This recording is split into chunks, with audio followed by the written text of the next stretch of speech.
Ladies and gentlemen of the jury, I'd like to present another case. In the eyes of some might be hopeless, nevertheless, we've got quite the crisis.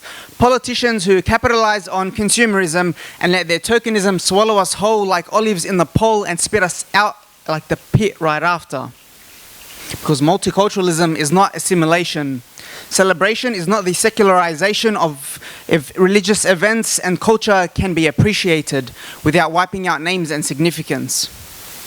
Because Ramadan reminds us it is a time to reset. It is anti-consumerist and anti-materialist. It is not aesthetic minimalism. Ramadan is a true decommodification of the self and increase in value of the soul. Why else would they try to appropriate Lakemba?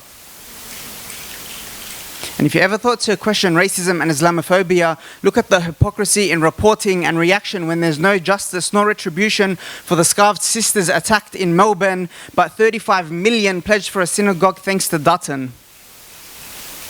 Politicians' opportunistic gestures are not to be overstated to save face in their imminent fate, because safe seats can be lost.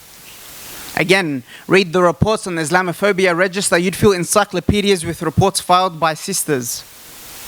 But the hypocrisy of headlines couldn't be clearer. In fact, I'd wager Creative Australia would be impressed with the way mainstream media created creative headlines to glorify a terrorist attack. Thousands of civilian casualties, but called them resistance pages, boasted and gloated like, yes, we set it off in September, but we had it ready last October.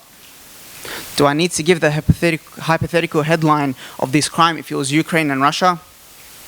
An enabling gift from Netanyahu to Trump, a golden pager placed on an uprooted thousands-of-year-old olive tree.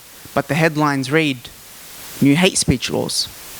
You uphold us to laws you wrote, but they're not the laws you live by. You who race to make legislative changes, targeting the area you chamber in your loaded headlines to not go empty-handed to your echo chambers. The area subject to scapegoating and goading, implementing laws based off hoaxes, waving an abundance of false flags. When you change laws drastically in a draconian fashion of fascists that dress them up like they're useless word salads. But the headlines mention considerations of anti-Semitism sensitivity questions when tested to become a citizen. I ask, does that include us? Or have you also annexed and appropriated words to suit your agenda? It's a constant reminder diversity is only digestible on a platter until it isn't. And they'll tell you racism has its benefits. So, Your Honor, the bar to be a lawyer needs to be raised if after all of this, I'm still trying to prove that we're a race.